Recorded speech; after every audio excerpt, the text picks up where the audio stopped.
Imagine the best vacations you've ever taken. You spend weeks, months, perhaps years researching, planning, scheduling, anticipating the start of your adventure. Then the day of the trip arrives and all of that work leads to the perfect experience. Today I want to share with you one of the best trips I ever envisioned, a point-to-point campervan adventure across Washington's national parks. Only one catch, I didn't actually get to experience the trip after months of planning. Let me explain. About a year ago, I decided I wanted to rent a campervan with my family and spend a week exploring all 3 national parks in Washington state. I researched campsites, hiking trails, road closures, ferry schedules. If it could be researched, I researched it. Eventually, everything was planned, all the routing was finalized, and we started packing. Then a few days before our departure, I received a message from the owner of the campervan we were renting. The renter before us had wrecked the van, and it wouldn't be available for our week. I scrambled to find a replacement, and the options were limited, but I found one that would work if we cut the trip down from 3 parks to 2. As I was about to reserve this replacement van, I got an alert that a wildfire had just started at one of the 2 parks, and all trails near our campground were closed. With that, I sadly decided to cancel the trip. Talk about a disappointment. Now, a few months later, with my disappointment having subsided, I figured all that research shouldn't go to waste. I figured, hey, I should make a video. Then someone else could use my planning as a platform for their own trip. So if you are searching for future vacation ideas, or considering a trip to the Pacific Northwest, or you just want to know more about Washington's national parks, this is the video for you. Without further ado, on to the travel details. First, to orient you a bit, I present this map of Washington. Notice how the 3 national parks form a ring around Seattle? That basically means that if you're departing from Seattle, you could visit the parks in just about any order, and it could make sense logistically. You could also start from Portland, which gives you the option to make a side trip to Multnomah Falls down Columbia Gorge, or you could visit Mount St. Helens at the beginning or end of your national park circuit. Aside from routing, your starting point choice may depend on where you find the best deal on flights, or what the rental van options look like for your dates. My family wanted to spend a night in Portland on each end of our trip, so that's where I plan to start. I decided to visit the 3 parks in a clockwise pattern, spending 3 nights in Olympic, 2 in North Cascades, and 3 in Mount Rainier. If tight on time, you could cut it down to 2 nights in each park, but I recommend the extra nights if your schedule allows. Here's a map showing all the campgrounds with reservations available through recreation.gov. Here are the significant ones within the 3 national parks, transposed on my route map. The ones in blue are the ones I decided to reserve, with 2 separate locations within Olympic and Mount Rainier parks.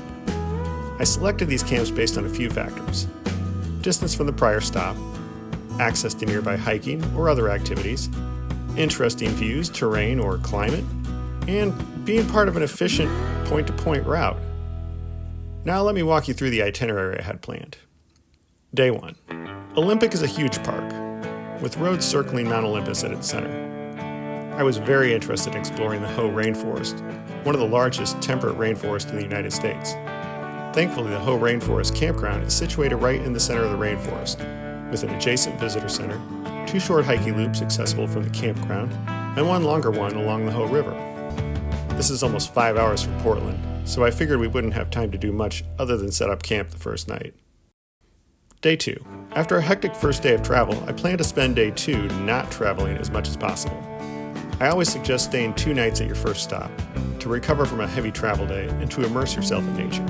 Within walking distance of the Hoh Campground, I knew we could explore the visitor center, hike the short Hall of Mosses and Spruce nature loops, and some of the out-and-back Hoh River Trail, then finish with a relaxing afternoon and evening back at camp. Day 3. Our second campground in Olympic National Park was going to be Fairholme, situated at the end of Lake Crescent. This camp is only about an hour and a half from Hoh, but I plan to make a slight detour to visit the rugged Pacific coast. It's only about 15 minutes out of the way. A decent amount of parking is available at Rialto Beach, then you can hike north along the beach to Hole in the Wall. The total distance is about 4 miles round trip. You'll want to check the tide schedule, visiting at low tide if possible, to make the beach adventure more interesting. After arriving at Fairholme Camp, as time permits, a hike along Lake Crescent is also possible, accessing the Spruce Railroad Trail from camp. With even more time, the Merrimack Falls Trail is about 7 miles and 15 minutes to the east, or the Solduke Falls Trail is about 15 miles and 30 minutes south of camp. Day 4. This is probably the most interesting travel day because of all the water that makes Olympic Peninsula, well, a peninsula. We need to get back to the mainland somehow. while you could drive south through Tacoma, isn't a ferry more fun? In my mind, it's kind of a requirement on a trip through Washington. There's a Kingston to Edmonds ferry, but I chose the more direct Port Townsend to Fort Casey route. Port Townsend has a grocery store for resupply purposes and several restaurants within walking distance of the ferry terminal. It's about an hour to get from Fairholm Camp to Port Townsend, so if your ferry crossing isn't until the afternoon, you have time for one of the hikes back near camp. With an earlier ferry time, you could explore the lighthouse at Fort Casey afterwards, or just continue on to North Cascades, about another 2.5 hours to the northeast. Day 5. I should mention that most of North Cascades Park is pretty remote and difficult to access. Most of the visitor infrastructure is along Highway 20, including all of the reservable campgrounds. I opted for New Halem Creek Campground, which is walking distance to the visitor center and features a few short trails along and across the Skagit River. Colonial Creek is the other large campground a bit further down the highway, with access to a couple longer trails. The extremely photogenic Diablo Lake is also near this camp. The big hike I had planned in this park was the Sourdough Mountain Trail, a 10-mile round trip with 5,000 feet of elevation gain, and spectacular views at the summit. It's only 7 miles from New Halem. This was unfortunately where the wildfire broke out last summer, and it's unclear when the trail will reopen. In the meantime, there are several other scenic trails in the area, including the Thunder Knob Trail and the Thornton Lakes Trail. Further down Highway 20, actually out of the national park, are longer trails at the Easy Pass, Rainy Pass, and Blue Lake trailheads. While providing amazing views, these also require a longer drive back to camp. Day 6. Traveling from North Cascades to Mount Rainier, you'll notice that the route takes you pretty much straight through Seattle. This can be a fun stop for anyone wanting a quick return to civilization before heading back into the wilderness. If nothing else, there are plenty of good places for a final resupply before pointing your vehicle toward Rainier. I had wanted to stay at White River Campground on the east side of the park, but this campground is first come, first served, and arriving in the afternoon on a weekend, the likelihood of getting a site would be low. Instead, I reserved a site at Silver Springs Campground just outside the park. If your routing gets you to White River Campground in the morning and on a weekday, you can probably count on getting a spot here instead. Otherwise, Silver Springs is a good alternative. Day 7. Coming from Silver Springs, it's about 20 miles and 40 minutes to the Sunrise Visitor Center, which is where most of the hiking trails in the area start. Coincidentally, there's also a Sourdough Ridge Trail here, and a wide variety of trail options for hikers of all abilities. I was looking at a route to Frozen Lake, then north to the Mount Fremont Lookout, which is about 6 miles round trip with about 900 feet of elevation gain. Or southwest from Frozen Lake, the Burroughs Mountain Trail provides a similar challenge and great views of the east slope of Mount Rainier. After a morning hike, the final destination is the Cougar Rock Campground on the south side of Rainier. As you might expect, there is not exactly a direct route, and the shortest route, Stevens Canyon Road, is a winding road full of switchbacks. If you're prone to car sickness, you might prefer an even less direct and less exciting route that loops further south and then approaches Cougar Rock from the west. Either way, you'll arrive at camp in the afternoon, rest up, and get ready for one final adventure in the morning. Day 8. Now, what do you do on a second Mount Rainier day? Well, hiking, of course. 9 miles up the road is the Paradise Ranger Station, the main visitor center, Paradise Inn, and trails, with some of the most amazing views of the mountain.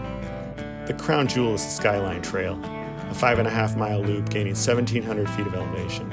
There are several other spur trails if you're hungry for more, and shorter options to Myrtle Falls or on the Nisqually Vista Trail.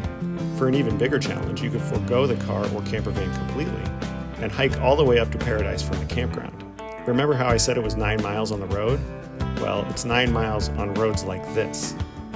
On foot, it's only 4 direct miles on the Wonderland Trail, and you get a couple stops for extra waterfalls along the way. Speaking of extra, you climb 2,200 more feet to get to Paradise, so this isn't for the faint of heart, making for a total hike of 13.5 miles and about 4,000 feet of elevation gain for the trip if you then take the Skyline Trail from Paradise. If this is your first park, maybe driving is a prudent choice. If this is your last day, you should have a good feel for how much more hiking you and your crew are ready for. Either way, you can soak in the fresh air, the views, and the joy of one more day in the mountains. Day 9. Waking up on the final morning, you'll want to get an early start, especially if you're returning a rented van or catching a flight. Seattle is only about 2 hours away, while Portland is 2.5, so not too bad either way. The routing is pretty straightforward, allowing maximum time to bask in the glow of another trip well planned. So are you ready? Ready to plan your own vacation? I am. Just making this video reminded me of all the fun things to see and do in Washington's national parks.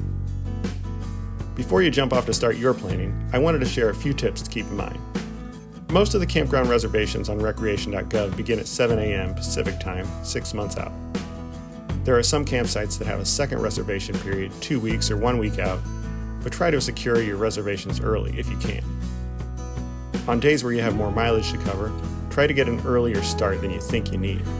Stops for groceries, water, sightseeing, or a short hike often take longer than expected, and it's always preferable to get to your new camp before it's getting dark.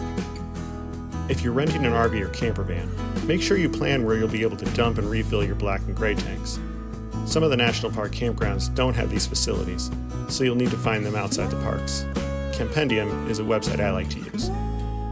One final tip related to ferries. For oversized vehicles such as a campervan or RV, you'll generally want to make reservations in advance, and crossings in the middle of the day can sometimes sell out.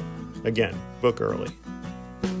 Alright, I hope this video inspired you in some way or opened your eyes to a new vacation possibility.